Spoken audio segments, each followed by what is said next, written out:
Hello दोस्तों, आप सभी लोगों का वेलकम एंड स्वागत है। उम्मीद है आप सभी लोग बढ़िया होंगे।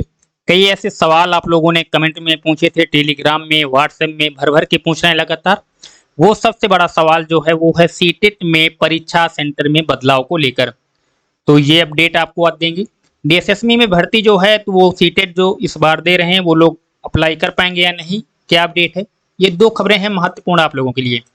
सबसे पहले हम लोग बात कर लेते हैं सीटेट के एग्जाम शहर के बारे में। तो आपको बता दें, जो सीटेट की परीक्षा है इस बार ऑफलाइन मोड में आयोजित होने वाली है। जैसा कि आप लोगों को मालूम है 20 अगस्त को ये एग्जाम होगा। जब आपके आवेदन लिए गए थे उस समय पहले आओ पहले पाओ के आधार पर आपके सेंटर अलॉट की बात कही गई थी। तो आप लोगों को केवल एक सेंटर चुनने का मौका दिया गया था। जिस भी शहर में आपको खाली थे वहां पे आपको अप्लाई करना था। लेकिन जब सीटेट की परीक्षा ऑफलाइन मोड में होती है तो परीक्षा सेंटर जो होते हैं वो 3 शहरों में चुनाव का मौका देता है। तो इस बात को याद रखिएगा।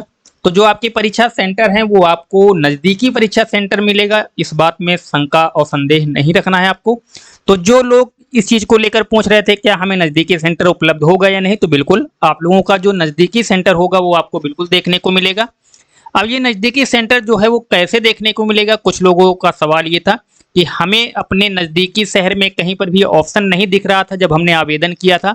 कुछ लोगों ने बहुत दूर आवेदन किया है, कुछ लोगों का ऐसा हुआ है कि वो अपने ज़िले में क्या उनका कई कई 100 किलोमीटर दूर सेंटर खाली दिखा था।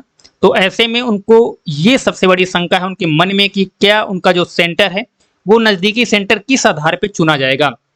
तो आपको इस बात को ध्यान रखना है, जो सेंटर का चुनाव होता है वो आपके एड्रेस के आधार पर होता है। सीबीएसई हमेशा ये प्रयास करता है कि जो सेंटर आपको दिए जाए वो सेंटर आपको जो उपलब्ध करवाए जाएं वो करवाए जाएं आपके नज़दीकी शहर में, जो कि आप लोग एड्रेस देते हैं अपना। जब आप अपना एड्रेस भरते हैं तो वहाँ पर आप अपने ज़िले का नाम, अपना जो पिन कोड होता है, ये सारी चीज़ें वहाँ पे मेंशन करते हैं, जिससे सीबीएसई को आसानी रहती है आपको आपके नज़दीकी सेंटर के चुनाव में।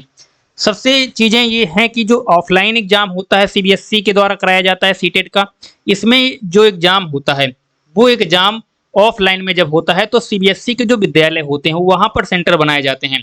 और आपको बता दें कि सीबीएसई के विद्यालय जो हैं हर शहर में आपको मिल जाएंगे, हर बड़े शहर में, हर छोटे शहर में आपको देखने को मिल जाएंगे। तो ये कोई चीज़ों को लेकर जो आप लोग लगातार कमेंट कर रहे थे कि सेंटर जो है वो कैसे मिलेंगे नज़दीकी, जबकि ऑनलाइन में उन्होंने सेंटर भरवाए हैं, वो केवल एक चुनाव था। तो ये चीज़ें आप याद रखिएगा, सीबीएसई जब सेंटर बनाता है तो ऑफलाइन मोड में वो अपने विद्यालय में बनाता है, क्योंकि ये कंडक्ट भी सीबीएसई कराता है सीटेट परीक्षा को।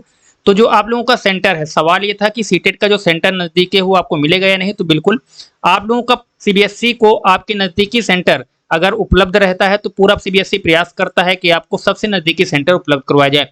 जब वहाँ पर उपलब्धता नहीं होती तब दूर भेजा जाता है, और ये बहुत कम होता है। सीबीएसई केवल जब से सीबीएसई ने ऑनलाइन किया है, इससे पहले जब ऑफलाइन कराता था तो सीबीएसई करता ये था कि जो आपके सेंटर होते हैं उनको करता ये था कि जो आप लोगों को सेंटर चुनाव का मौका देता था वो 3 सेंटर आपसे भरवाता था। जैसे कोई कानपुर का हो या फिर फतेहपुर का हो या फिर झांसी का हो। तो जैसे कि इन्होंने सेंटर भरे हमीरपुर है, तो जैसे ये सेंटर भरते थे तो उनको सबसे पहला सेंटर जो लोग भरते थे तो उनको पहला ही सेंटर ही मिल जाता था मैक्सिमम लोगों को। ये बहुत रेयर होता था कि दूसरा तीसरा सेंटर में उनको भेजा जाए। तो ये ऑफलाइन में सीबीएसई जो है वो आपको आपके नज़दीकी सेंटर, आपके करस्पॉन्डेंस एड्रेस, यानी कि जो आपका नज़दीकी पता होता है जहां से आप लोगों ने आवेदन किया है, जहां पर आप निवास करते हैं, उसके आधार पर सेंटर की उपलब्धता के आधार पर सेंटर बनाता है। तो इस चीज़ को आपको दिमाग में नहीं रखना, तो आपको बिल्कुल आपका नज़दीकी शहर है जो आपका जो नज़दीकी सेंटर है वो उपलब्ध रहेगा। दूसरा ये सवाल था कि आप लोगों का 20 अगस्त को एग्जाम है और जुलाई का महीना समाप्त होने वाला है, तो क्या एडिट का ऑप्शन आएगा? तो इसकी संभावना कम है, इस बात को याद रखिएगा। क्योंकि जब सीबीएसई ऑफलाइन एग्जाम कंडक्ट करवाता है तो जो एडमिट कार्ड जारी करता है तो लगभग 7 से 10 दिन पहले वो एडमिट कार्ड आपको सामने रख देता है। तो 7 से 10 दिन पहले लगभग आप 10 अगस्त के बाद आपको एडमिट कार्ड आपके हाथ में देखने को लगभग मिलने वाले हैं। तो ये मानिएगा कि आपके पास ज़्यादा समय नहीं बचा है और आपके सेंटर एडिट का काम जो है वो सीबीएसई की तरफ से मिलना लगभग इस बार मुश्किल है। तो इस चीज़ को याद रखिएगा। कुछ लोगों के सवाल थे कि एडिट करवाया जाएगा कि नहीं, तो बिल्कुल नहीं। अगर आपने अपना जो पता भरा है उसी के आधार पर आपको सीबीएसई सेंटर जो है उपलब्धता जो होगी वो करवाएगा। तो इस चीज़ को आप दिमाग में रखिएगा कि सेंटर की उपलब्धता आपके एड्रेस के आधार पर होगा, ना कि आपसे एडिट करवाया जाएगा। और ये जो सेंटर जो बदलेगा, जो चीजें आपको दिखेंगी वो आपको सीधा एडमिट कार्ड में ही दिखेंगी। तो इस चीज को लेकर आपको मन में शंका नहीं रखनी कि एडिट हो गए नहीं, तो इसकी संभावना बहुत कम है। और ये वेबसाइट हमने ऑफिशियल खोल रखी है। यहाँ पे कुछ लोगों का सवाल था कि यहाँ पे एडिट का ऑप्शन है तो क्या एडिट कर सकते हैं, तो ये एडिट 2 तारीख था, 2 तारीख तक के लिए एडिट था। वहां पर सेंटर के बारे में नहीं था, ये था आपके फॉर्म में कोई गलती आपने की है उसके एडिट के बारे में। तो इस चीज को आप दिमाग से हटा दीजिए कि क्या दोबारा एडिट होगा कि नहीं, तो बिल्कुल ऐसा होने की संभावना बहुत कम है। दूसरा सवाल था डीएसएसबी की जो भर्ती है। जैसा कि आप लोगों को मालूम है 26,000 पदों पर ये भर्तियां हैं इस बार निकलने वाली हैं, जिसको लेकर 31 तारीख को सुनवाई भी है कोर्ट में। और उससे पहले जो विज्ञप्ति है उसकी जारी करने की बात भी डीएसएसबी कर चुका है। तो कुछ लोगों के सवाल थे कि जो 20 तारीख को एग्जाम होगा ये शामिल हो पाएंगे कि नहीं। तो आपको बता दें, विज्ञप्ति आने के बाद जो आवेदन की प्रक्रिया होती है वो लगभग 1 महीने चलती है। तो आवेदन की प्रक्रिया इस महीने नहीं शुरू होने वाली, इस चीज को आप दिमाग में रखिएगा।